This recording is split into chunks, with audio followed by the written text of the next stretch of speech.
요한계시록 11장 19절 말씀, 이에 하늘에 있는 하나님의 성전이 열리니 성전 안에 하나님의 언약궤가 보이며 또 번개와 음성들과 우레와 지진과 큰 우박이 있더라. 아멘. 이 열린 책이라고 하는 게 요한계시록인데, 계시라고 하는 게 이게 열렸다는 그런 말이거든요. 열린 것이다.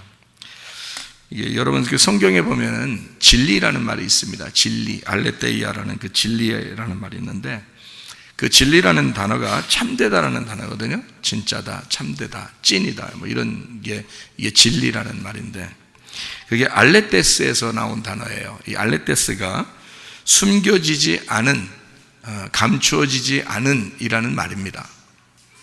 이게 란다노라는 부정이고, 그리고 란다노, 감추어졌다, 무지하다, 깨닫지 못하다, 이 말이거든요. 그 말에 아니다, 이런 말이에요. 그러니까 란다노, 그러니까 감추어지지 않았다, 이런 말이고요. 깨달아지지 않는 게 아니고 무지한 것이 깨졌다, 그러니까 깨달아졌다, 이런 의미예요. 그게 진리라는 겁니다. 그러니까 진리라고 하는 것은 깨달아졌다, 근본적으로 깨달아졌다는 그런 의미입니다. 그게 진리라고 하는 거거든요. 마찬가지로 계시라는 말도 마찬가지입니다. 이 계시라는 말도요, 깨달아졌다는 그런 의미입니다. 그러니까 열렸다, 이런 의미예요. 계시라는 것도요, 같은. 그러니까 이 요한계시록에는 계시라는 말을 이렇게 쓰고요, 요한복음에는 진리라는 말을 쓴 거예요. 그러니까 이게 같은 의미죠. 같은 의미인데, 의미적으로는 같은데, 단어를 요한복음에는 이제 진리라는 말을 자주 쓰죠. 그래서 성령님도 어떤 성령님이냐면 진리의 성령이라 이렇게 표현하죠. 그러니까 요한계시록에는 그거를 계시라고 이렇게 말하는 겁니다. 계시. 그러니까 이렇게 요한계시록이다 그러면 어렵다, 요한복음은 그래도 쉽다, 이렇게 보는 게 아니고, 요한복음과 요한계시록은 사실 같은 사람이 쓴 건데, 이것을 진리로 보느냐 계시로 보느냐, 이렇게 본 거죠. 그러니까 둘 다 열어놓는 책인데, 둘 다 여는 책인데요, 뭘 여는 거냐면 예수 그리스도에 대해서 하나님이라는 분이 원래 하나님하고 인간하고는 분리가 돼 있어서 안 보이거든. 하나님이 안 보이고 몰라요. 근데 그 하나님을 열어주는 거예요. 열어서 하나님을 어떻게든지 소개하고 하나님을 이제 우리에게 밝혀주려고 하는 게, 그게 이제 요한복음하고 요한계시록이라는 책입니다. 우리가 그걸 좀 알고서 앞에서부터 쭉 이제 이것은 읽고, 왜냐하면 먼저 했으니까 그거는 쭉 읽어서 그냥 3장 4장까지는 쭉 읽어서 내려가고요. 그 다음에 이제 4장 5장 이렇게 6장 이렇게부터는 설명을 좀 하면서 같이 나누도록 그렇게 하겠습니다. 요한계시록 22장 13절에, 22장은 최고 뒤에 건데 22장 13절에는 알파와 오메가요, 처음과 마지막이요, 시작과 마침이라 했습니다. 이게 다 같다는 얘기고요.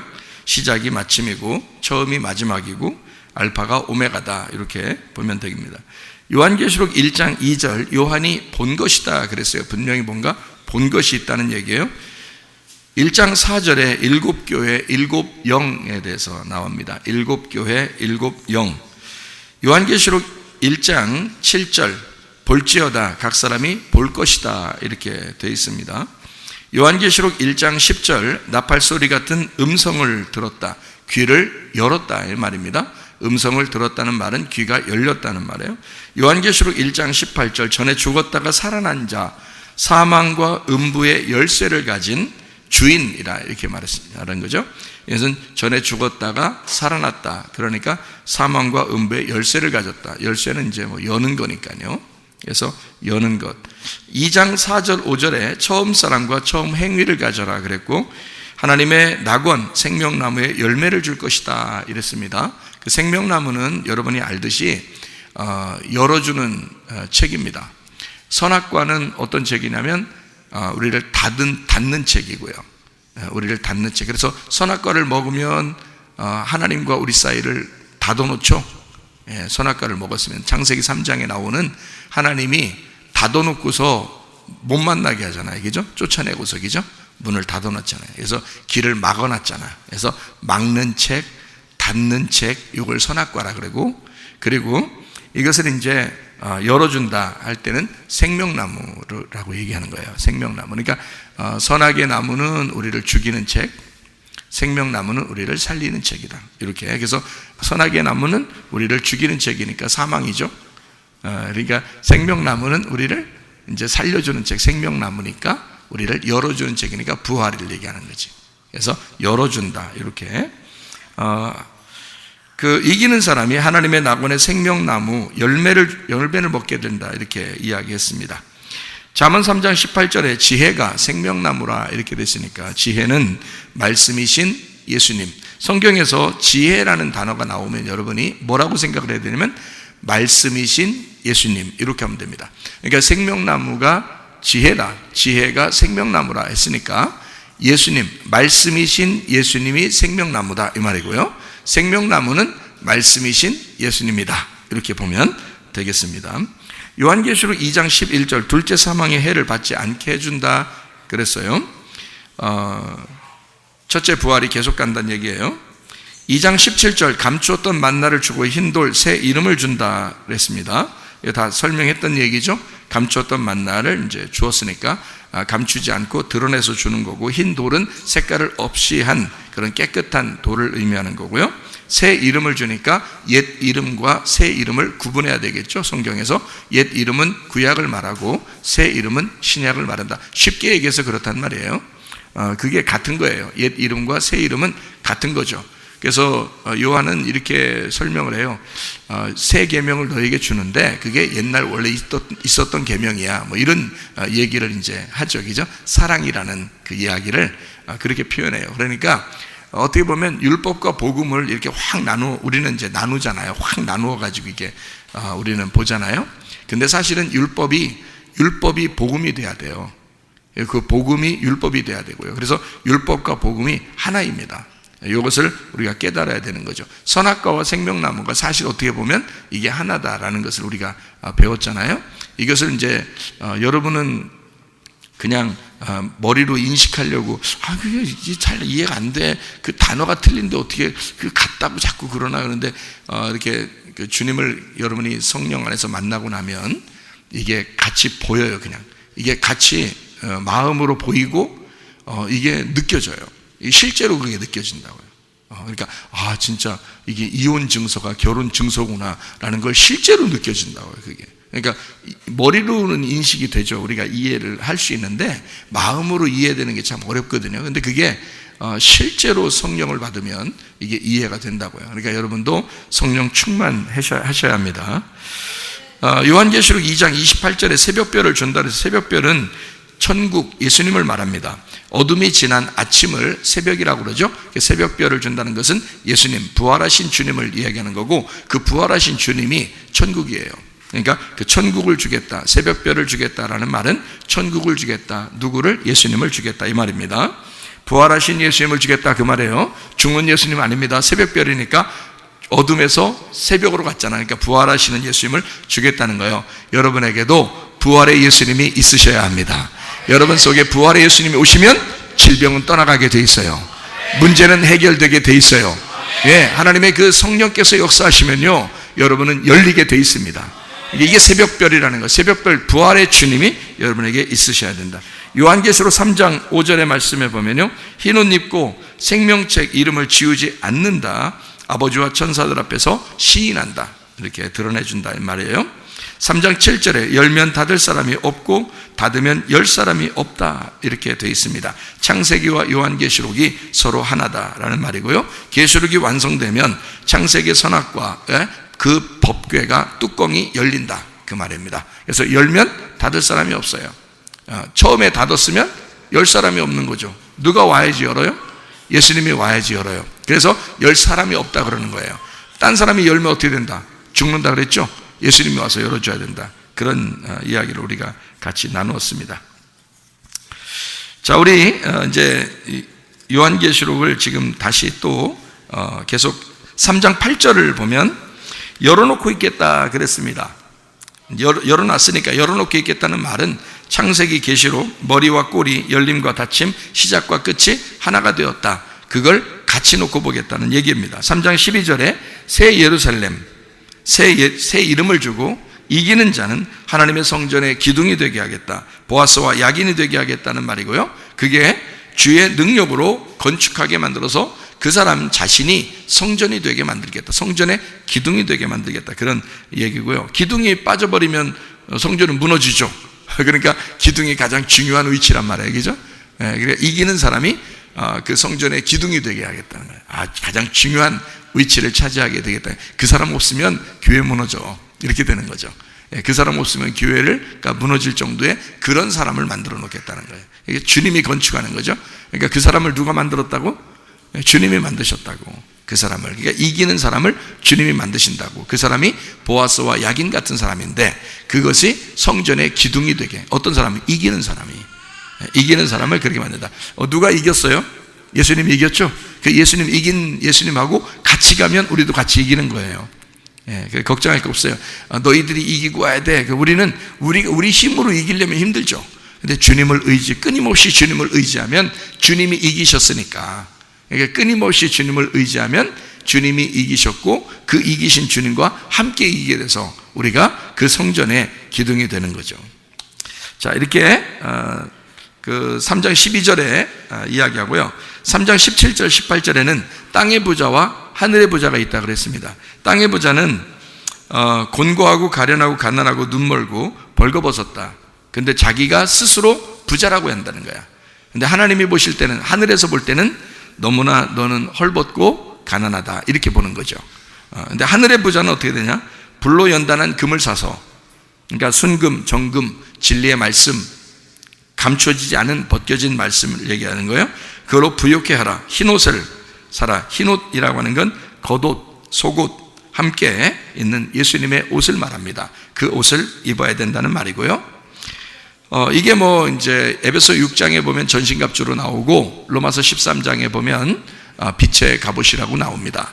이렇게 이것도 같은 의미예요. 그러니까 흰옷 하면 흰색 옷만 있을 거야, 그런 말이 아니라, 물론 하늘에 올라가면 다 흰옷이에요. 흰옷인데 우리가 말하는 이런 흰옷이 아니에요. 이렇게 불투명한 흰옷이 아니라고요. 불투명한 흰옷이 아니고 제가 직접 봤는데 투명한 흰옷이에요. 분명히 투명한 흰옷인데 속이 안 보여. 신기하게 생겼어요. 그리고 빛이 이렇게, 그 옷에서 빛이 이렇게 발산합니다.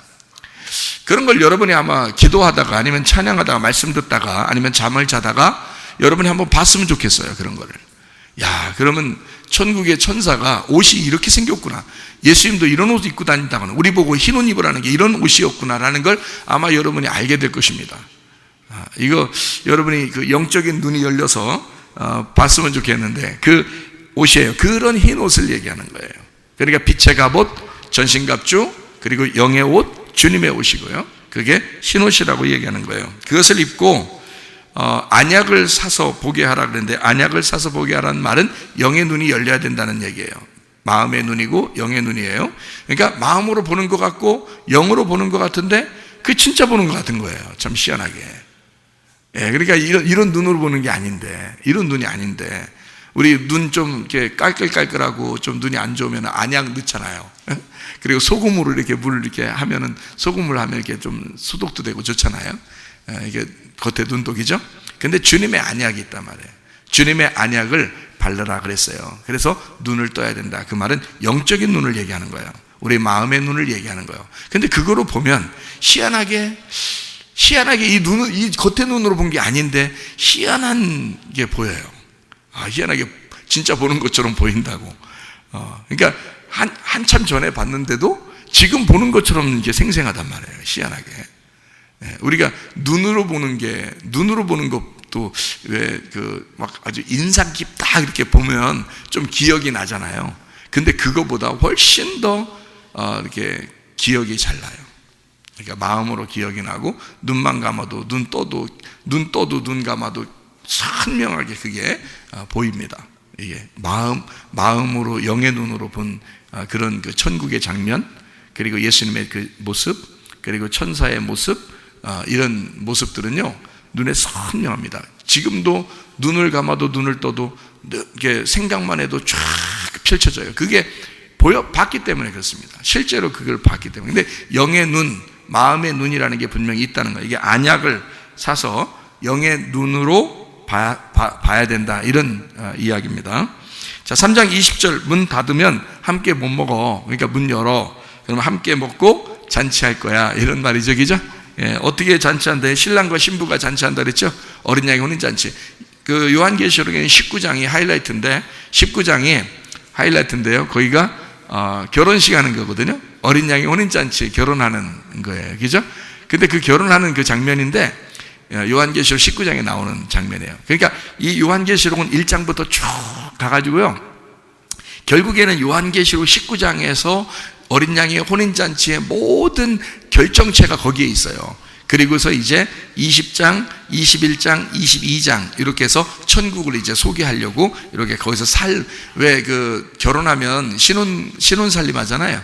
결혼하면 신혼살림 하잖아. 그런 것처럼 마치 요한계시록 21장, 22장이 신혼살림, 너희는 이런 집에서 할 거야, 이런 집. 그러니까 보통 스케일이, 땅의 신혼집은 뭐 아파트 하나, 아니면 뭐 잘해봐야 뭐 부자해봐야 단독주택 하나, 뭐 이런 식으로 살겠지만, 하늘나라의 신혼집은 막 번쩍번쩍 이렇게 그런 신혼집으로 간단 말이에요. 새 하늘과 새 땅으로. 그런 곳으로 가는 이제 21장, 22장으로 쭉 인도하는데, 요한계시록이 그 하이라이트가 19장이에요. 그 19장에는 어린 양의 혼인잔치가 나옵니다. 근데 제가 이게 성경을 가만히 쭉 이렇게 보니까요, 참 마음으로 이게 깨달아지고, 마음으로 느껴지고, 마음으로 보여지는 게 있단 말이에요. 그게 바로 뭐냐면 이거예요. 신랑과 신부인데, 그래서 신랑과 신부에 대해서 제가 어떻게 정확하게 이게 막 알겠어요. 그냥 마음으로 알겠어요. 신랑과 신부에 대한, 어떻게 살아야 되는지에 대해서 정확하게 알겠는데요, 처음에는 신랑이 신부를 품고 옵니다. 처음에는요. 그래서 원래 신랑이 혼자 있어요. 처음에 창조도 아담을 하나 만들잖아요. 근데 하와를 또, 아담이 심심할까봐 하와 만들어줬잖아요. 그죠? 예. 하나님이 심심해서 만든 건 아니에요. 무슨 장난감도 아니고. 하나님이 심심해서 만든 게 아니라, 아담을 보니까 너무 외롭고 심심해 보여서, 그래서 하와를 만들었더라, 이렇게 나오는데, 근데 이 하와를 만들 때 어디서 만들었어요? 예, 갈비뼈. 그러니까 갈비뼈니까 옆구리죠. 그러니까 예수님이 어디에 창이 찔렸죠? 옆구리에 창이 찔렸죠? 옆구리에 창이 찔려서. 그러니까 옆구리에 창이 찔려서 그 구멍을 내고 거기서 갈비뼈 하나를 뽑았어요, 하나님이. 물론 이제 아담을 잠들게 했죠. 그러니까 잠들게 하니까 아담이 죽은 거예요. 성경에 잠든다 그 말은 죽었다 그 말이에요. 그러니까 나사로가 죽었을 때 예수님은 나사로를 뭐라 그래요? 우리 친구 나사로가 잠이 들었다, 깨우러 가자, 이렇게 얘기했거든요. 이게 죽었는데 깨우러 가자. 그러니까 그러면 뭐 잠자면 일어나겠네요, 우리가 깨우면 일어나겠네요 라고 이제 제자들이 얘기하니까 예수님이 죽은 거야, 죽은 걸 얘기하는 거야, 이렇게 얘기하잖아요. 그러니까 성경에서 잠들었다는 말은 죽었다는 의미거든요. 그러니까 아담이 잠들었다는 말은 아담이 죽었다 그 말이에요. 죽음에서 속에 있는 갈비뼈를 뽑은 거예요. 그러니까 예수님 십자가 못 박혀 돌아가실 때 죽음, 예수의 죽음, 그 잠든 그 죽음, 그죠? 그 아담의 죽음과 같은, 그 아담의 잠든 것 같은 예수님의 그 죽음, 그 옆에 옆구리에서 창이 찔려서 옆구리에 피와 물이 다 쏟아지시는 거예요. 그걸로 신부인 교회를 만드는 것입니다. 그 피와 물로. 그러니까 그렇게 우리 교회가 탄생된 거예요. 그러니까 아담과 하와는 신부인 교회를 설명하려고 나오는 거예요. 아담을 잠들게 하고 옆구리에서 갈비뼈로 나오게 한 거죠. 머리뼈 아닙니다. 발가락뼈 아닙니다. 엉덩이뼈 아닙니다. 옆구리입니다. 그래서 예수님이 옆구리에 창이 찔렸다, 이렇게 되는 거예요. 그러니까 아담과 하와를 설명하는 거죠. 그러면 하와가 이렇게 만들어졌을 때 잘 생각해봐요. 하와가 만들어졌을 때 어디서 나왔다고요? 아담의 갈비뼈에서 나왔다고요. 그죠? 그러면 이 하와는 어디에 있었던 거예요? 하와는 원래 어디에 있었던 거예요? 아담 안에 있었던 거예요. 아담 안에 있었던 거예요. 그러니까 이제 사람들이 뭐라 그래요? 신랑이 신부 보고 뭐라 그래요? 보통 너는 내 갈비뼈야. 한참 찾았잖아. 어디 있었어? 그러잖아요. 결혼할 때, 그죠? 한참 찾았잖아. 어디 있었어? 이제는 도망가지 마. 여기서 내 갈비뼈 이제 결혼했으니까 나하고 이제 한 짝이 된 거야 이러잖아요. 그죠? 여러분 다 거짓말입니다. 여러분 신부가 신랑의 갈비뼈 아닙니다. 네, 그거는요 전혀 다른 거예요. 한 인격체고 한 인격체예요. 그러니까 신랑과 신부는, 여러분의 신랑과 신부는요 다 한 인격체 한 인격체예요. 무슨 속에 갈비뼈 있다가 나왔겠어요? 생각을 해보세요. 그럼 갈비뼈 하나 비었나 한번 찾아봐봐. 이렇게 잘 때 한번 탁 해보세요. 갈비뼈 기타 치잖아요. 이렇게 갈비뼈 한번 이렇게 조사해봐. 몇 개인가? 하나 둘 셋 넷 이렇게 하나 둘 셋 넷 이렇게 세봐요. 양쪽 똑같은가 안 똑같은가? 똑같아요. 그러면 당신이 이 남편의 갈비뼈가 아니라는 게 증명됐네. 빠져나간 게 아니네. 그러니까 하나가 허전해서 옆구리에다 이렇게 옆구리에다가 신부를 딱 허전하니까, 남편이 심심하니까 허전하니까 옆구리에다가 신부를 딱 이렇게 얻어서 옆편내라고 하는 거거든요. 옆에 있어서 옆편내 이렇게 하는 건데, 그러니까 남편과 아내가 둘이 이렇게 딱 같이 있어야 이게 하나인 줄 아는데요. 그렇지 않습니다. 신랑도 남자도 하나고 여자도 하나예요. 다 각자입니다, 여러분. 그러니까 여러분은 그게 갈비뼈인 줄 아는데 전혀 그렇지 않아요. 여러분 성경은 뭘 설명하려고 했었냐면 오직 예수님을 설명하려고 했던 거예요. 예수님과 교회인 신부를 설명하려고 했기 때문에 이 교회인 신부는 진짜 예수님의 갈비뼈예요. 이게. 그러니까 나는 이 연사 힘차게 외칩니다. 이 연사, 난 예수님의 갈비뼈예요. 난 진짜 갈비뼈예요. 나는 진짜 예수님 안에서 나온 거예요. 근데 여러분 남편과 아내가 같이 앉아 있잖아요. 여기도 지금 부부가 같이 앉아서 둘이 막 갈비뼈 아닌가 뭐 이렇게 확인하는, 전혀 아닙니다. 전혀 갈비뼈 아니에요. 둘이 전혀 뭐 신부라고 해서 신랑의 갈비뼈 전혀 아닙니다. 각자 다른 사람이에요. 신랑도 신부도 예수님의 갈비뼈예요. 우리들은, 인간은 모두 다 예수님 속에서 나온 사람들이에요. 예수의 형상, 하나님의 형상으로 빚어서 나온 사람들이에요. 그게 인간입니다. 그러니까 여러분을 얘기하는 게 아니에요. 성경은 여러분 신랑과 신부를 얘기하는 게 아니라고 에베소서 5장에서도 설명하고 있죠. 그리스도와 교회에 대해서 이야기하는 것이다 라고 분명하게 얘기하잖아요. 그럼에도 불구하고 너희들은 신랑과 신부가 서로 사랑했으면 좋겠다 이렇게 얘기해 주잖아요. 분명히 성경은 뭐에 대해서 이야기다? 예수님과 신부인 교회에 대한 이야기예요. 그러니까 분명히 우리 교회는 분명히 예수님의 갈비뼈입니다. 우리는 예수님 속에 있었어요. 예수님 속에 있어서 예수님 홀로 이 땅에 오셔서 죽을 때까지 외롭게 계시다가 십자가에 못 박혀 돌아가실 때 그 예수님 속에서 나도 같이 죽은 거예요. 이해가 되십니까? 그리고 이 갈비뼈가 예수님의 그 죽음 안에서 이 갈비뼈가 나온 거예요. 나오니까 예수님 죽음, 아담이 잠들었을 때 죽었을 때 그 안에서 하와를 만들어냈잖아요. 그걸 뭐라 그래? 죽은 데서 나온 부활이라 그러는 거야. 그러니까 아담이 산 게 아니라 하와가 살아있는 거지. 그래서 아담이 하와를 볼 때 뭐라고 그랬어? 하와 그런 거야. 네가 살아있다 그런 거야. 너는 만민의 어머니다. 너는 살아있는 자야. 네가 나의 호흡이다. 네가 나의 생명이다. 이렇게 말한 거예요. 예수가 죽으실 때 그 죽음 속에 있는 내가 나옴으로써 비로소 교회라는 신부가 되었는데, 이 신부인 교회가 예수님의 생명인 거라 이 말이에요. 우리가 예수를 호흡하는 거란 말이에요. 우리가 예수를 살아가는 거고 우리는 예수의 생명이라는 거지. 이게 하와였던 거예요. 아담과 하와의 비밀입니다, 여러분. 이게 그러니까 아담이 죽을 때, 다시 말하면 예수가 죽을 때 그 속에는 내가 있었고 이 말이에요. 그러니까 주님은 나를 품으시고 죽으셨단 말이에요. 그러니까 완전히 끝났죠. 거기서 한 단계가 끝났죠. 자, 그 다음에 내가 부활했단 말이에요. 내가 부활했어요. 예수님이 부활하심으로써 내가 부활했죠. 예수님은 어디서 부활했다 이거야? 예수님은 교회 안에서 부활했다 이 말이에요. 그러니까 내가 지난번에 한번 성경 읽어드렸죠. 요한계시록 21장을 여러분에게 읽어드렸죠, 그죠?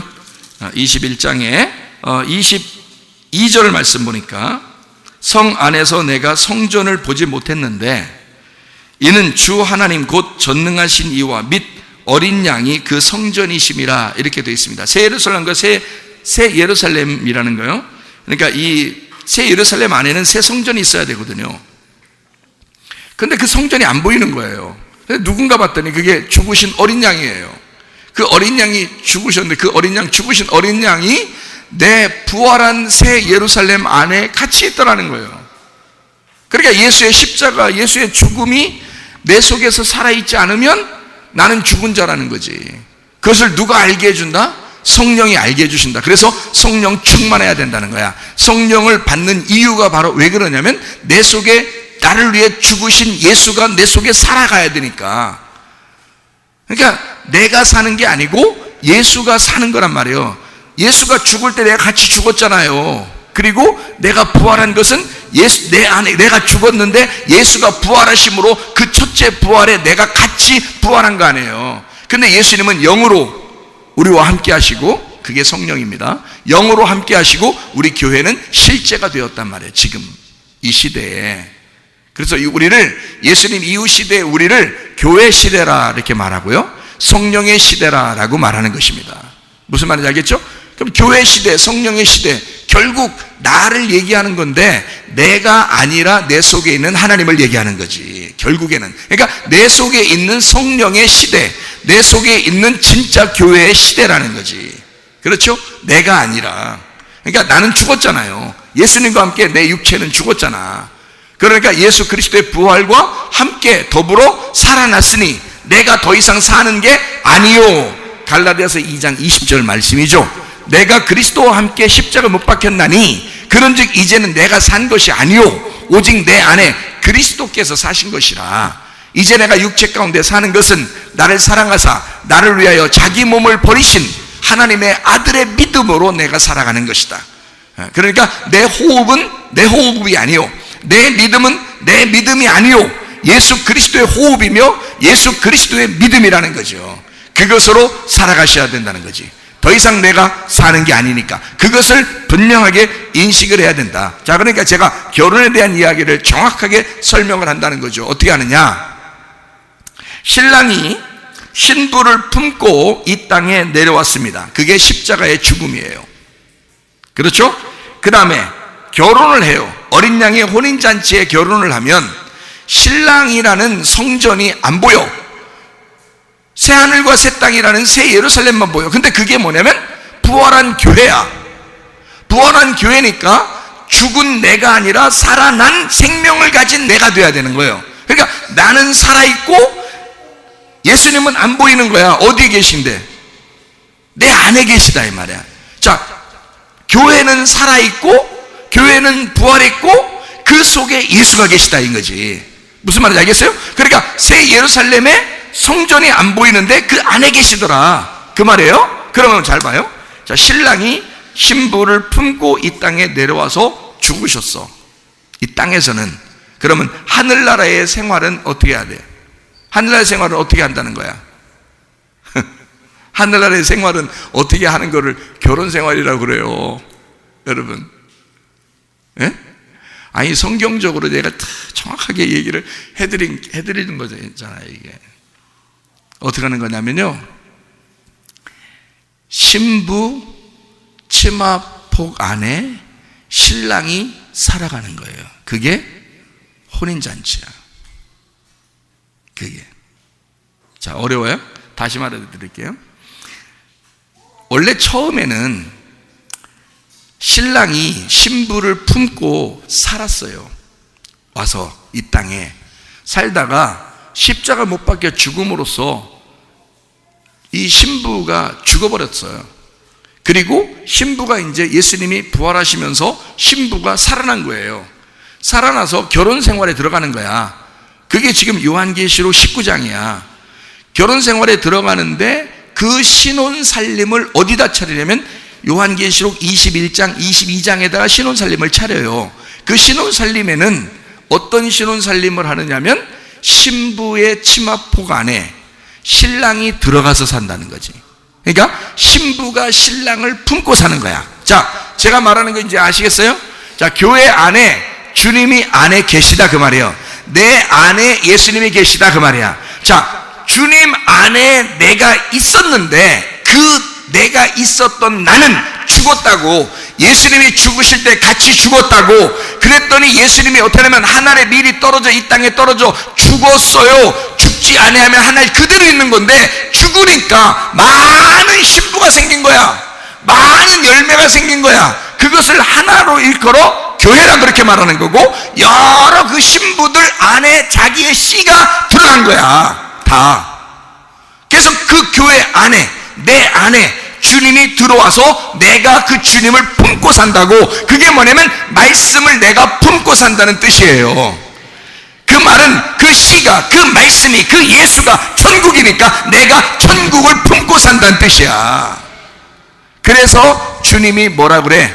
야, 천국은 여기 있다 저기 있다 하는 게 아니야. 우리 가운데, 너희 가운데 있는 거야. 딱 얘기하잖아요. 무슨 말인지 아시겠어요? 예. 그리고 먹는 것과 마시는 게 아니야. 의와 평강과 기쁨인 거야. 그게 천국인 거야. 그게 하나님 나라야. 이런 얘기를 하죠. 예. 그러니까 성경적으로 이게 하나님 나라가 어떻게 됐는가? 자, 어린 양의 혼인잔치가 무엇인가?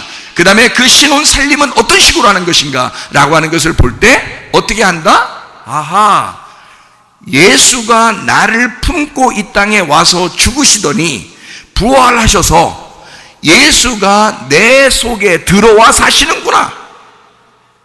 이게 천국이었구나. 이게 어린 양의 혼인잔치였구나. 그러니까 내 속에 들어와서 사시려면, 자, 내 속에 들어와서 사시려면 내가 어떤 사실이 있어야 내 속에 들어와서 먹고 마신다는 거예요. 요한계시록 3장 20절 말씀이죠. 뭐라고 되어 있다고요? 문을 열어라. 내가 두드린다. 문을 열어라. 문을 열어라. 그래. 문 열어라. 그럼 어디 열어라는 뜻이에요? 마음의 문을 열어라. 그러면 이 가슴 안에 자기가 어떻게 하겠다는 거야? 들어오겠다는 거야. 그러면 들어와서 어떻게 하겠다는 거예요? 먹고 마시겠다. 어린 양의 혼인잔치가 이루어지게 하겠다. 그러면 내 속에서 그리스도가 내 속에 들어와 함께 살겠다 그 말이에요. 그죠? 그러면 어떤 게 형성이 되는 거야? 요한복음 15장 7절의 말씀이 형성이 되는 거죠. 요한복음 15장 7절은 뭐라고 돼 있어요? 너희가 내 안에 거하고 내 말이, 내 말씀이 네 속에 거하면, 그렇게 되죠? 너희가 일단 예수님 안에 거하여 죽으면 그 말씀이 네 속에 들어가 살게 될 것이다. 그러면 네가 원하는 대로 구해봐라. 다 이루어진다. 왜? 주님과 네가 하나가 되었으니까, 같이 결혼했으니까, 그 신랑이 너의 주인이니까, 네 속에 들어가 너의 씨가 될 거니까, 그 주인이 될 거니까. 신랑 없이 신부가 아기를 낳을 수가 없어요. 이해가 됩니까? 그래서 그 열매는, 성령의 열매는 반드시 예수가 내 속에 들어와야, 그 말씀의 씨가 내 속에 들어와야 성령의 열매가 맺히는 거라 이 말이에요. 아기 낳아서 알겠죠? 아기 낳아서 알겠지? 신랑이 씨를 줘야 아기가 나오는 거란 말이야. 성령의 열매란 말이야. 아기들은 성령의 열매인 거예요. 그걸 설명해 주려고 하는 거야. 아기들은, 당신의 아기는 성령의 열매인 거야. 성령, 당신의 열매인데 누가 씨를 줘야 돼? 남편이 씨를 줘야 돼. 그래야 성령의 열매가 맺히게 되어 있는 거야. 당신은 혼자는 아기를 낳을 수가 없어요. 천하 인간에 그런 인간이 없어. 예수님밖에, 하나님밖에 그런 인간이 없어요. 그래서 예수님만 그냥 여자의 후손이라 그런 거예요. 남편 없이 나왔으니까, 예수님만. 그러나 이 세상의 모든 인간은 남편이 씨를 줘야 열매, 성령의 열매가 나오게 돼 있어. 그러니 여러분과 제가 뭐를 구해야 되겠어요? 주님, 당신의 씨앗을 내게 주십시오. 당신의 말씀을 내게 주십시오. 당신의 말씀이 내 속에 들어와 그 말씀이 내 속에서 일하게 해주십시오. 이 속에서 말씀이 자라나게 해주십시오. 그 씨앗이 들어와 믿음이 생성되고 그 믿음이 자라나게 해주십시오. 그러면 성령의 열매가 맺히게 되는 것이다, 그 말입니다. 이해가 되겠어요? 그러니까 그걸 뭐라 그러냐? 어린 양의 호림잔치다, 새 예루살렘의 잔치라 그런다. 이거를 요한계시록 3장 20절 문을 열어라 함께 먹고 마시겠다라고 하는 이야기입니다. 요한계시록 3장 21절 아버지 보좌에 함께 앉게 해주겠다 그랬습니다. 앉게 해주겠다. 앉았다는 말은 일을 쉰다는 얘기죠. 그러니까 휴식한다는 말이고 이제 일이 다 끝났다는 얘기예요. 그러니까 이게 다 열렸다 그 말이지. 그렇죠? 닫혀 있는 게 없이 다 열렸다. 그럼 사실 뭐가 열린 거야? 알고 보면 뭐가 열려서 열렸다 그러는 거예요? 내 마음이 열렸다 이 말이에요. 내 마음이 다 열렸다. 그러니까 예수를 받아들이고 예수가 내 속에서 함께 먹고 마시도록 내가 그 말씀이 열렸다. 어떻게? 내 마음이 열려서. 그게 예수님이 들어와서 내 눈을 열어주시고 내 귀를 열어주시고 내 입을 열어주시고 내 마음을 열어주셔서 함께 잔치하게 만들겠다, 그런 말입니다. 요한계시록 4장 1절 열린 문을 두겠다는 거죠. 열린 문 있죠. 요한계시록 4장 2절 성령에 감동하였더니 성령에 감동됐어요. 보라 하늘에 보좌를 베풀었고 보좌 위에 앉으시니. 그러니까 일이 여기서 막 일하고 막 이러는 게 아니에요. 요한계시록은 이미 열어놓은 책이기 때문에 일을 앉아서 한단 말이에요. 앉아서. 이 앉아있다는 말은 일이 끝났다는 말이에요. 그래서 하나님의 보좌, 아버지의 보좌에 앉아있다 그 말은 부활되어 있다. 자, 열렸다 그 말이에요. 4장 5절 일곱 등불 하나님의 일곱 영이더라 이렇게 되어 있습니다. 하나님의 일곱 등불 또 하나님의 일곱 영이더라 이런 얘기가 되어 있어요. 4장 6절 유리바다 네 생물 눈들이 가득하다 그랬어요. 유리바다, 이 유리바다도 다 투명하다는 얘기했죠, 그죠? 그래서 네 생물 눈들이 가득하다 해서 다 열려 있다는 얘기고요. 4장 7절에 그 생물의 네 생물의 그 모양이 사자, 송아지, 사람, 독수리와 같다 그랬어요. 이것은 뭐를 얘기하는 거라고요? 네 가지니까 네 생물 네 가지. 이걸 뭐라고? 사복음서. 그러니까 예수님에 대한 설명이다. 예수님의 형상에 대한 이야기인데요. 이게 네 생물로 표현한 겁니다. 이게 동서남북. 요거를 뭘로 성경에서는 이제 구약에서는 표현하냐면 성막. 이렇게 이게 모서리가 네 개가 돼 있죠. 성막 보면 이렇게 모서리가 네 개가 돼 있잖아요. 그 네 생물로 표현하는 것입니다. 예수님의 형상을 알려주는 그런 내용이에요. 5장 2절입니다. 5장 2절에 일곱 인을 떼었다 그랬습니다. 일곱 인을 떼게 되면 심판이 시작되죠, 그죠? 심판이 시작되는데 알고 보니까 이 세상을 심판하는 것 같은 거예요. 이 세상을 심판하는 것 같은 거야. 자, 더 깊이 들어가면 이 세상이 나라고 했죠. 그러니까 나를 심판하는 것인데 이제 먼저는 자연을 심판합니다. 그러니까 이 세상을 심판하는 것 같은 거예요. 이런 심판은 노아 홍수 때도 있었습니다. 실제로 모든 생명을 가진 자들, 생기 있는 자들은 다 죽었어요. 그 말은 하늘의 문을 열어서 이렇게 물이 떨어지고 밑에 물이 있었어요. 그래서 하늘 문을 열어서 그 물이 떨어지고 밑에 물이 있는데 그 중간에 있는 이렇게 호흡하는 모든 자들이 위에 있는 물과 아래에 있는 물을 맞으니까 이 물을 딱 맞으니까 다 죽어버리더라 이거예요. 그러니까 이게 심판인 거죠. 그러니까 노아 홍수 때 심판이 있었는데 근데 노아 방주라는 게 있었어요. 그 노아 방주 안에 있는 사람들은 다 살더라는 거예요. 그래서 어떤 심판이 올 때는 반드시 심판과 구원이 함께 오더라 이런 얘기고요. 노아 홍수 때 물로 심판한 것은 어디서 심판된 거예요? 물로서 이렇게 심판한 것은 뭘 심판하냐면 옛 창조를 심판한 거예요. 옛 창조, 새 창조를 위해서 심판하는 겁니다. 근데 또 한 번 우리의 옛 사람인 나를 심판할 때는 이제 불로 심판합니다. 그러니까 처음에는 물로 심판하고 지금은 이제 불로 심판해서 마지막 심판하죠. 그 심판 때는 물로 심판할 때나 불로 심판할 때나 항상 심판은 뭘 같이 동반한다고? 구원을 동반한다고요. 심판이 올 때는 구원을 동반한다는 거야. 무슨 말인지 알겠죠? 그러니까 여러분에게 불덩어리가 떨어져서 여러분을 심판할 때는 여러분이 완전히 타서 없어지는 것 같은데 하나님의 구원이 임하는 거란 말이에요. 그래서 거룩한 불을 받으셔야 된다는 거야, 여러분에게. 사도행전 2장에 보면 거룩한 불을 받았잖아요, 이 사람들도. 그죠? 거룩한 불을 받았다고요. 하나님의 성령의 충만을 받았다고. 그것이 성령 충만이라고요. 자기가 죽는, 자기가 타는 거죠. 물로서 심판하는 것은 자기를 완전히 다 수장시켜버리는 거고요. 장사 지내는 거고, 불로서 심판할 때는 완전히 나를 태워버리는 거예요. 그러니까 예를 들어서 쉽게 얘기해서 혈기도 태워버리고, 욕심도 태워버리고, 자존심도 태워버리고, 고집 태워버리고, 이런 것처럼 나 자신을 완전히 태워버리는 거란 말이에요. 하나님이 옛 창조를 심판합니다. 애굽에서 바로 왕이 있을 때 모세가 이제 애굽에다가 재앙을 내리잖아요, 그죠? 하나님의 명령에 의해서 재앙을 내리는 그런 것도 역시 그 심판이죠. 그 심판할 때 이스라엘 백성들 어떻게 해요? 하나도 해를 받지 아니하고 다 구출되죠, 그죠? 그러니까 이게 심판이 올 때는 항상 하나님의 백성, 하나님의 아들이라는 알곡을 뽑아내는 거예요. 그러니까 껍질을 태울 때 알곡을 뽑아내는 거다. 그게 타작이라 그러는 거야. 그러니까 타작마당이라 그러죠. 농사 질 때 타작마당하죠. 추수할 때, 그죠? 그래서 껍질 까는 거예요. 그 알맹이를 뽑아내고 껍질을 까는 거예요. 그리고 껍질은 불태우는 거죠. 이렇게 하는 것을 그게 심판이라는 거야. 그걸 갈라내는 걸 심판이라 그렇게 표현하는 거예요. 그러면 요한계시록에서도 역시 우리를 심판하는 내용이 나와야 되겠죠? 왜냐하면 껍질을 태워야 알곡이 나오니까. 그렇죠?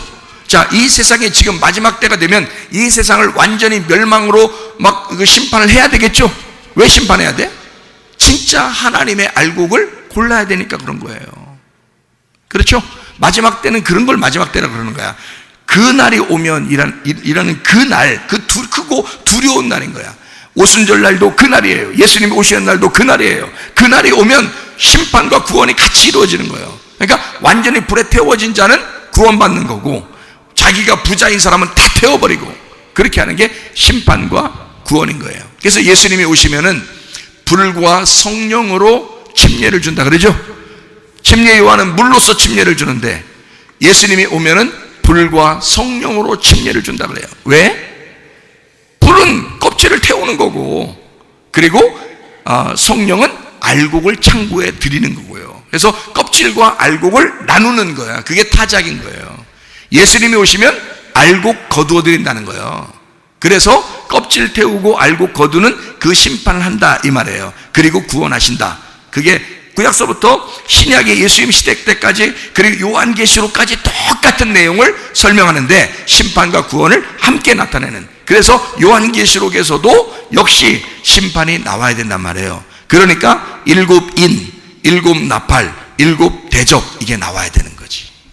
자, 왜 그게 나오는지 아시겠죠? 그죠? 요한계시록 5장 6절 말씀. 어린 양이 있는데 일곱 뿔이 있어요. 그리고 일곱 눈이 있습니다. 그리고 하나님의 일곱 영이라 그랬습니다. 하나님의 일곱 눈, 하나님의 일곱 영, 이렇게 되어 있습니다. 하나님의 눈이라고 하는 건 뭐라고 그랬어요? 성막 안에 있는, 성막 밖에 있는 이스라엘 백성들을 얘기한다 그랬죠. 성막 밖에는 이스라엘 백성들이 진을 치고 있어요. 동서남북으로 세 지파씩 진을 쳐서 12지파가 눈이 되는 겁니다. 이 성막을 지키는 눈. 그리고 그 안에 법궤를 지키는 또 눈이 있어요. 레위지파인데, 레위지파는 각 지파별로 레위지파가 법궤를 담당하게 되어 있거든요. 하나님의 말씀을 담당하게 되어 있어요. 각 지파별로. 그래서 레위지파는 12개로 나누어집니다. 그래서 12이라는 레위지파가, 법궤를 담당하는 레위지파가 성막 안에서 하나님의 눈이 된다. 그러니까 결국에 하나님의 눈은 뭐다? 하나님의 눈은 이스라엘 12지파, 그리고 또 12레위지파다. 무슨 말인지 알겠죠? 성막 밖에서는 이스라엘 지파 12기시고요, 성막 안에는 12레위지파를 얘기하는 거죠. 하나님의 이게 일곱 눈이라 그랬고 하나님의 일곱 영이라 그랬습니다. 이게 완전하다, 완성되었다는 얘기고요. 그러니까 눈이 진짜 7개처럼 보이면 얼마나 무섭겠습니까? 근데 그렇게 보이는 게 아니라, 그런 말이 아니라 진짜 마음으로 영으로 얘기하는 거예요, 이게. 그러니까 이거는 완전하다, 다 이루었다. 언제 다 이루었다냐면 창조가 끝났을 때 다 이루었다 그러죠, 그죠? 그러니까 창세기 1장이 다 끝나면 2장 1절 2절에 뭐라고 나와요? 안식, 그죠? 하나님이 안식하신다. 어떻게 할 때 안식한다? 창조가 끝나서 안식한다, 그런 말 나오잖아요, 그죠? 창조가 끝나서 안식한다, 그 말이 나온다. 그게 일곱째 날이라고. 그래서 일곱이라는 숫자가 있는 거예요. 예수님이 이 땅에 오셔서는 어느 날의 주인이라 그래요? 안식일의 주인이라 그래요. 왜? 그날이 몇째 날이니까? 일곱째 날이니까. 일곱째 날은 뭐 해야 되니까?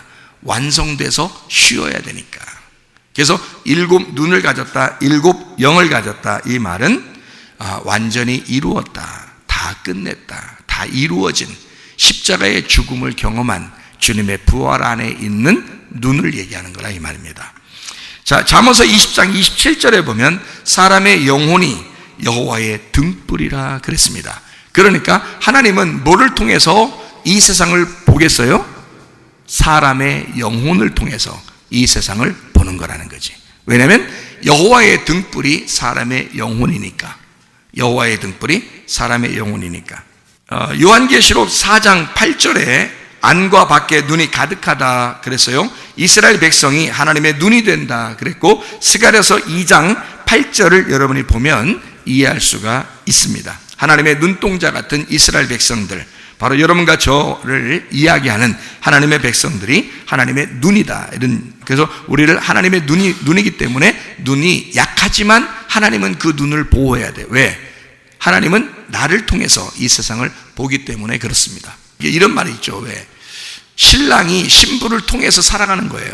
그러니까 아담이 하와를 통해서 살아가기 때문에 하와가 나의 생명이다, 나의 호흡이다, 이렇게 말하는 거죠. 그러니까 신랑은 신부 없이는 살아갈 수가 없어 라고 되는 거예요. 그래서 하나님은 뭐라고 그러냐면, 내가 너의 남편이고 내가 너의 신랑인데 나는 네가 없이는 살아갈 수가 없어, 이 말이에요. 이 말들이 무슨 말인지 알겠어요? 나는 너를 통해서만 살아갈 거야. 나는 너를 통해서만 이 세상을 볼 거야, 이거예요. 하나님은 전지전능하시죠. 근데 하나님은 다 각자 우리에게 함께 하시는 하나님이라고 했죠. 하나님은 전지전능하시지만 각자 우리에게 들어와서 있는 하나님이라고 하는 거죠. 그래서 내 속에 있는 하나님은 나를 통해서 본다고요, 이 세상을. 전지전능한 하나님이지만 여러분 속에 있는 각자 들어가 있는 전지전능한 하나님이 여러분을 통해서 세상을 본다고요. 그러니까 여러분이 이 믿음이 확장돼야 돼. 그렇죠? 하나님께서 말씀이 여러분 속에 들어가 말씀이 열어지고 눈이 열어지고 안약을 발라서 눈이 막 영의 눈이 열어지고 그리고 옷을 입게 되고 빛의 옷을 입게 되고 새 이름을 갖게 되고 하늘문이 열리고 이러면 이 속에 있는 하나님이 어때? 눈이 커지죠. 응? 눈이 커져. 눈이 이렇게 작다가 눈이 커져. 그렇게. 응? 하나님이 우리를 통해서 보는 눈이 확장된단 말이야. 무슨 말인지 알겠어요? 하나님 말씀도 더 많이 확장돼서 더 많이 알게 되는 거고요. 이 하늘문도 더 많이 열리게 되고요. 그러니까 삐그덕 빗장을 열어요 할 때 삐그덕 이렇게 여는 게 좋겠어. 확 열었으면 좋겠어. 확 열었으면 좋겠지. 듣기만 해도 시원시원하잖아. 확 열었으면 좋겠어. 이렇게 여러분 마음도 확 열려서 하나님께서 여러분 속에서 확 열린 마음으로 우리가 함께 잔치를 하면서 사는 것은 굉장히 중요한 거죠. 하나님이 나를 통해서 바라보신다. 확장된 나를 통해서 보기를 원하신다. 그러므로 여러분은 믿음이 속에서 자라나야 된다. 말씀이 심겨지면 그 말씀이 반드시 자라나야 된다. 이 속에서 씨앗이 심겨져 열매를 맺히고 나무가 이게 싹이 나고 잎이 피고 가지가 열리고 그 다음에 나무가 형성돼서 열매를 확 맺힐 정도의 사람들이 자꾸 돼야 된다. 이거 확장돼야 된다. 그러니까 한없이 끝까지 확장돼도 하나님 크기만큼은 안 돼요. 어차피. 그러니까 계속 확장시키란 말이야. 이 속에서 계속 하나님을 확장시키라고. 이해가 되겠어요? 그게 열린 눈이라고요. 자, 요한계시록 5장 8절입니다. 네 생물, 예수님의 형상이라고 그랬습니다. 성막 네구통이를 얘기하고 동서남북, 그다음에 사자, 송아지, 사람, 독수리, 사복음서, 예수님의 형상을 이야기합니다. 24장로는 12지파, 또 12레위지파, 겉사람, 속사람, 성막, 성경 전체를 얘기할 때 그때 24장로라고 이야기하는 거예요. 그러니까 24장로는 실제로 24명 이렇게 장로가 진짜 있는지 가보시면 알겠고, 성경으로 말하면, 이 성경의 의미로 말하면 이게 안과 밖에 있는 이 말씀을 얘기하는 겁니다. 안과 밖에, 그러니까 안에 12, 밖에 12, 이래서 안과 밖을 다 보는 그 말씀을 이야기하는데요. 요한계시록 5장 12절, 요한계시록 5장 12절 말씀 보니까 음성이 난다 그랬어요. 12절에 큰 음성으로 이르되, 이렇게 이야기했습니다. 그 음성, 이 나팔소리 같은 그 음성인데요, 그 음성이 푸흐네입니다. 폭로, 소리라는 얘기인데, 이게 파이노에서 나왔어요. 이게 밝게 빛나다, 보이다. 포스에서 나왔어요. 발광, 반짝이다, 빛이라는 말입니다. 그러니까 이 음성이란 말은, 5장 12절이라는 이 음성이란 말은 소리일 수 있지만 그 소리가 어떤 것과 같은 거예요? 빛과 같은 거란 말이죠. 그러면 빛 대신 말씀, 빛으로 드러나게 되는, 빛으로 드러나는, 그러니까 밖으로 드러나는 거죠. 빛이니까 어둠에서 밖으로 드러났죠. 예, 이런 음성이란 말이에요. 그러니까 밖에서 임하는 빛 대신 말씀, 생명의 말씀, 이걸 얘기하는 거죠. 그러니까 열린 거죠. 자, 10장 2절입니다. 요한계시록 10장 2절.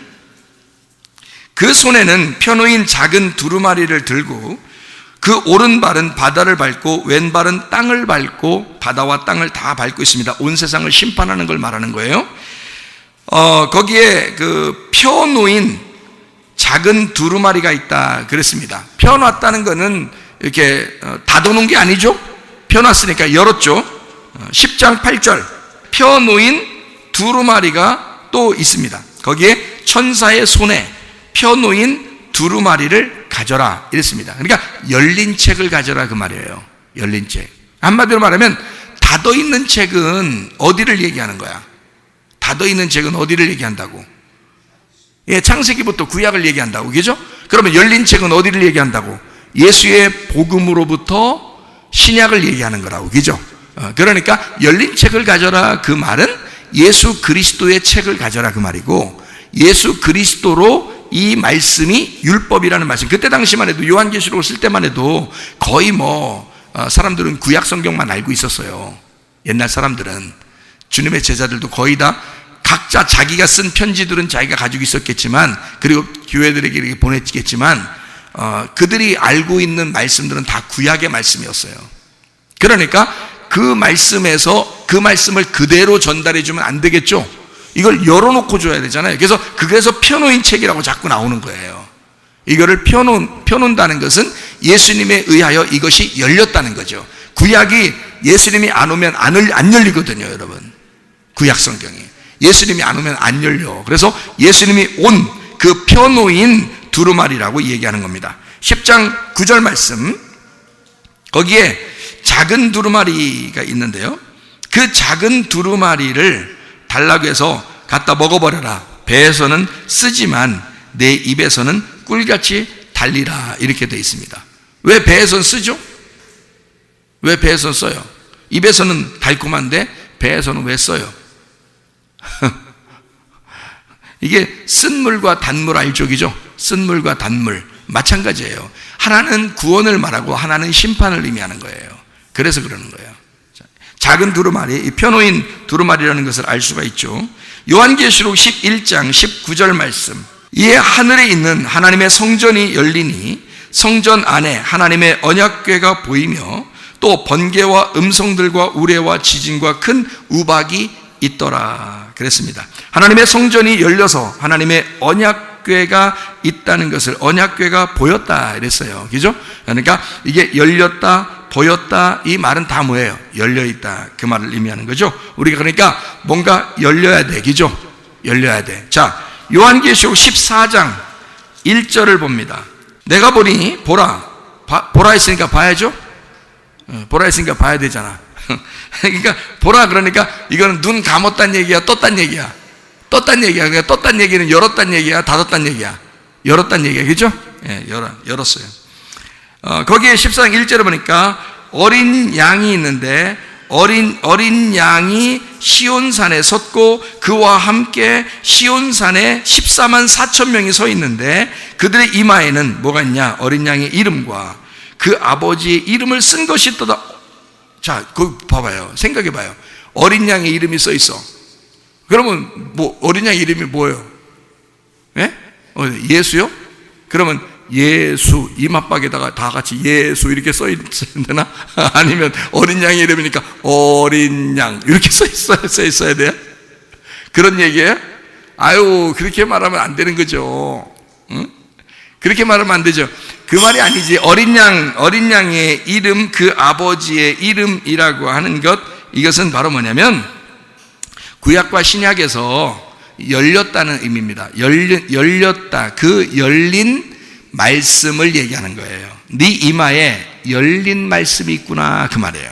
그 열린 말씀이 있는 사람이 몇 명이라고? 14만 4천 명이라고. 하나님의 어린 양과 함께 시온산에 서 있는 사람이 그 열린 말씀과 같이 있는 거라고요. 자, 14장 3절 말씀 보니까 뭐라고 되어 있어요? 그들이 보좌 앞과 네 생물과 장로들 앞에서 새 노래를 또 부르네요. 새 노래를. 그러니까 복음송 새로 작사 작곡한 거 그거 부른다는 거예요? 그건 아니겠지 설마? 새 노래는 뭐겠어요? 부활의 예수님을 말하는 거야. 부활의 예수님. 그게 새 노래란 말이에요. 그러면 옛 노래는 뭐예요? 죽으시는 예수님이지. 그 죽으시는 예수님은 어디에 있는 거예요? 율법에, 구약에 있는 거라는 거지. 그러니까 구약과 신약을 나누어서 설명하는 거란 말이에요. 그러니까 부활의 예수님, 새 노래를 부른다 이 말이에요. 그게 우리들이라는 거죠. 그게 14만 4천 명이에요. 자, 요한계시록 14장 4절입니다. 4절에 이 사람들은 여자와 더불어 더럽히지 아니하고 순결한 자라 어린 양이 어디로 인도하든지 따라가는 자며 사람 가운데서 속량을 받아 처음 익은 열매로 하나님과 어린 양에게 속한 자들이다 그랬어요. 하나님과 어린 양에게 속한 처음 익은 열매. 자, 누구겠어요? 주님의 제자들이죠. 주님의 제자들, 그리고 그 밑에 또 제자들, 처음 열매들 있잖아요. 예수님 죽을 때 또 이제 있는 사람들 이쪽이죠. 예수님의 그 부활하심에 같이 동참한 사람들, 오순절 성령 충만 받고 처음 그들이 구원받은 그 하나님의 백성들, 하나님의 성령이 임한 사람들, 그죠? 처음 열매를 가진 사람들, 하나님과 어린 양에게 속한 처음. 그래서 여기에 여기 있는 이 사람들, 여기 요한계시록 14장에 쭉 이제 요 얘기가 어떤 사람들이냐면요, 요한계시록의 7장에 보면 또 14만 4천 명이 나와요. 요한계시록 14장에도 14만 4천 명이 나오고 이렇게. 그러니까 그쪽 14만 4천 명과 이쪽 14만 4천 명이 사실은요 같죠. 같은데 이거를 나누어서 설명을 해주는 거예요. 왜냐하면 주님의 시대 때부터 우리 이방인의 구원까지는 나누어져 있거든요. 원래 이방인의 구원이 예수님 때는 이루어지지 않았어요. 예수님 이후 시대에 이루어졌어요. 언제부터? 바울을, 이방인을 구원하기 위해서 선택할 때부터 이방인의 구원이 시작된 거예요. 그럼 이방인 첫 번째 구원이 언제라고요? 베드로가 고넬료 구원할 때, 사도행전 10장에 나오는 그 얘기입니다. 그 이후에 바울이 이제 이방인을 전도하게 되죠. 그러니까 그 전까지는 예수님의 첫 번째 제자들도 유대인들만 구원시켰습니다. 그러니까 예수님 시대 때도 유대인들만 구원했고요. 그리고 이스라엘 사람들이요. 그리고 예수님의 제자들도 이스라엘 사람들만 구원했습니다.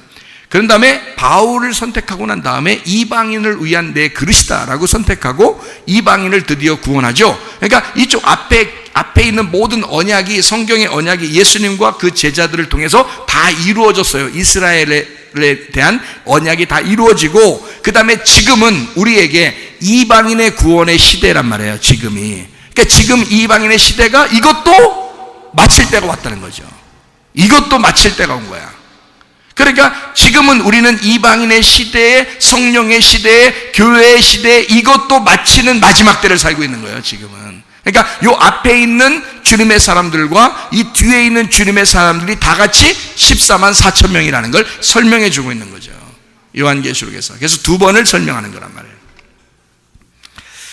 자, 우리 요한계시록 15장 2절 말씀, 또 내가 보니 불이 섞인 유리바다 같은 것이 있고 짐승과 그의 우상과 그의 이름의 수를 이기고 벗어난 자들이 유리바다가에 서서 하나님의 검은 고를 가지고 있습니다. 불 섞인 유리바다라고 돼 있어요. 그죠? 그러니까 유리바다라고 하는 것은 이렇게 열려 있다는 얘기죠. 이게 투명하니까. 짐승과 우상과 그의 이름의 수 666을 이기고 벗어난 사람들이에요. 그러니까 열린 유리바다에 서 있고요. 그 유리바다가에 서 있는 사람들은 그것이 불 섞인 유리바다 같은데 거기서 벗어난, 그러니까 유리바다는 유리바다인데 불 섞인 유리바다야. 다시 말하면 금을 재련하듯이 정결하게 만들어서 깨끗한 금을 만들어낸 사람들. 어떤 사람들? 유리바다가에 서서 있는 사람들, 이기고 벗어난 사람들. 뭐를 이기고 벗어난 사람들? 짐승과 우상과 그 이름의 수 666을 이긴 사람들. 요한계시록 15장 3절 말씀, 하나님의 종 모세의 노래, 어린 양의 노래를 불러 이르되 라고 되어 있습니다. 아까 뭐라 했어요? 모세의 노래는 뭐라고요? 율법을, 어린 양의 노래는 복음을. 그래서 구약과 신약을 모두 다 함께 하나님 말씀의 완성을 얘기하는 겁니다. 열렸단 말이에요. 15장 5절 말씀, 또 2일 후에 내가 보니 하늘의 증거장막의 성전이 열리며 라고 되어 있어요. 하나님의 증거장막 성전이 열리며 라고 되어 있죠. 법궤도 열리고 성전도 열리고 이렇게 열렸다. 그러니까 하나님의 말씀을, 사실 이거를 이제 감추어둘 이유가 없어요. 예수님 부활하고 났으니까. 부활하고 난 다음에 하나님의 성령을 받은 사람들에게는 이것을 다 열어주고 싶다고요. 하나님은 이걸 다 열어주고 싶어 한다고요. 그래서 여러분은 열린 예수를 만나셔야 돼. 열린 예수를 여러분 속에서. 자, 16장 15절 말씀 하나 읽고 마치도록 하겠습니다. 보라, 내가 도둑같이 오리니 누구든지 깨어 자기 옷을 지켜 벌거벗고 다니지 아니하며 자기의 부끄러움을 보이지 아니하는 자는 복이 있도다 그랬습니다. 성경에 도둑이라는 말이 나와요. 그죠? 근데 예수님은 어떻게 오신다고 했어요? 요한계시록 지금 여기 16장 15절에 어떻게 온다고요? 밤에 도둑같이 온대요. 도둑같이 온대. 그러면 원래 성경에는 도둑이 원래 도둑같이 오는 게 있었어요. 그럼 도둑같이 오는 게 있었는데, 도둑이라는 게 원래 좋은 거예요, 나쁜 거예요? 도둑은 멈추러 오는 거잖아. 그죠? 그러니까 마지막에 예수님이 와가지고 도둑처럼 온다는 얘기는 우리를 어떻게 하겠다는 거야? 우리를 어떻게 하러 오겠다는 거야? 훔쳐러 오겠다는 거예요. 훔쳐먹으러 온다는 건데, 처음에 오는 도둑, 이게 제가 이걸 설명하고 마칠게요. 요한복음 10장 10절에 보면 도적이 오는 것은 도적질하고 죽이고 멸망시키려는 것이에요. 그죠? 근데 주님이 오는 것은 뭐라고요? 생명을 얻게 하고 더 풍성하게 주려 함이라 이렇게 돼 있죠? 그러면 거기 도둑하고 선한 목자하고 완전히 반대로 써놨죠. 그죠? 먼저 온 도둑은 뭐라고요? 죽이고 멸망시키려고 하는 거고요. 그죠? 그러면 나중에 오는 선한 목자는 어떻게 한다고? 생명을 주고 풍성하게 하려고 그러는 거죠. 자, 그러면 여기에 온 도둑, 요한계시록 16장 15절에 있는 이 도둑은 먼저 온 도둑이에요? 나중에 온 도둑이에요? 나중에 온 도둑을 얘기하는 거지. 그렇죠? 먼저 온 도둑은 뭐 하는 건데, 그럼? 자, 나중 온 도둑이 뭐 한대, 여기서 보니까. 15절에, 16장 15절 보니까. 나중 온 도둑이 우리 보고 뭐 하래요? 나중 온 도둑이 뭐 하라고 온 거야? 우리 보고 어떻게 하라고 온 거야? 도둑처럼 올 테니까 니네 어떻게 하라고?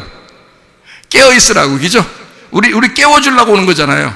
근데 먼저 온 도둑은 어떻게 하라고 와, 그럼? 우리를 잠자게 하라고 오는 거야. 죽이려고 오는 거잖아.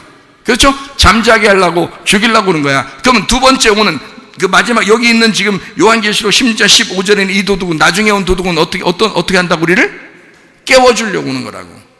그러니까 이 도둑은 도둑인데, 똑같은 도둑은 도둑인데, 두 번째 온 도둑은 좋은 도둑이란 말이에요.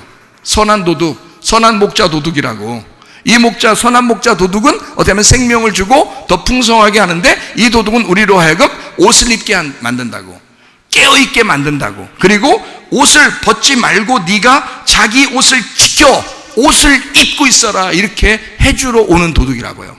야, 내가 도둑처럼 사 올 테니까 말이야, 너희들 깨어야 돼, 깨어 있어야 돼. 그리고 옷을 지켜서 네 옷을 입고 지키고 있어야 돼. 자, 어떤 옷이에요? 예수를 만난 네 옷. 네가 예수를 만난 네 옷. 성령을 경험한 네 옷, 그것을 지켜라, 그거야. 네가 만난 예수, 다른 사람이 만난 예수가 아니라 네가 만난 예수, 다른 사람이 경험한 예수가 아니라 네가 경험하는 예수. 두 번째 오는 그 복음의 예수님은 우리로 하여금 깨어나게 하고 옷을 지켜서 옷을 입고 지키게 오시는 도둑이라고요. 도둑같이 우리 주님 오십니다. 어떤 사람, 옷을 입고 있는 자, 깨어있는 자를 훔치러 오는 거야, 우리 주님은.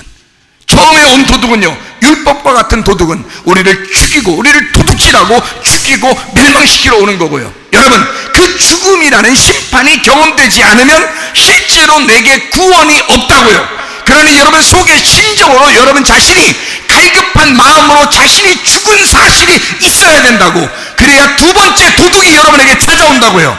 첫 번째 도둑에 의하여 죽은 자가 두 번째 도둑을 만났을 때 진짜 열리는 축복이 있게 될 줄로 믿습니다.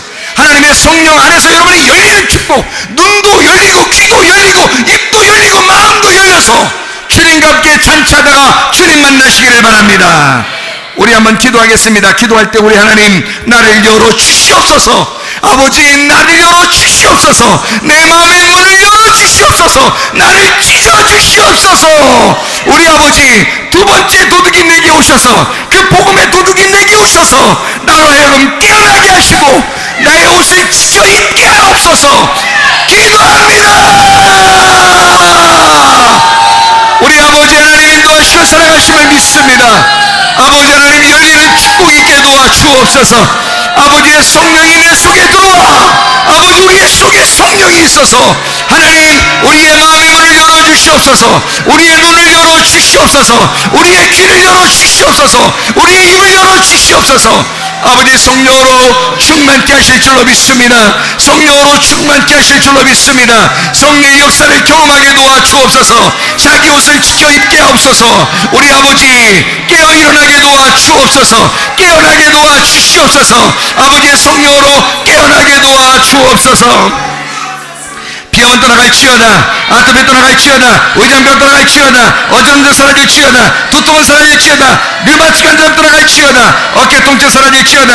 허리디스크, 목디스크 떠나갈지어다. 심장병 온전해질지어다. 각종 결함 떠나갈지어다. 감기물살 온전해질지어다. 협착증 사라질지어다. 건선피부 온전해질지어다. 이명 사라질지어다. 자가면역질환 온전해질지어다. 식냄 사라질지어다. 뇌경색 떠나갈지어다. 전립선 온전해질지어다. 우울증, 무면증, 고환자, 두려움, 불안, 초조 다 떠나갈지어다. 음란, 건술, 미움, 욕심이랑 다 떠나갈지어다. 우리 아버지 하나님, 각종 전염병이 다 떠나가게 도와주시고 우리의 속에 낙하 더러운 영들, 우리의 가정을 괴롭히는 모든 낙하 더러운 귀신들, 나사렛 예수의 모든 더러운 귀신들아 떠나갈지어다. 우리 하나님 역사해 주시옵소서. 우리의 마음의 문을 열어주시옵소서. 우리의 귀를 열어주시옵소서. 주님의 말씀을 듣게 하옵소서. 우리의 눈을 열어주시옵소서. 주님을 보게 도와주시옵소서. 우리의 입을 열어주시옵소서. 주님을 말하게 도와주옵소서.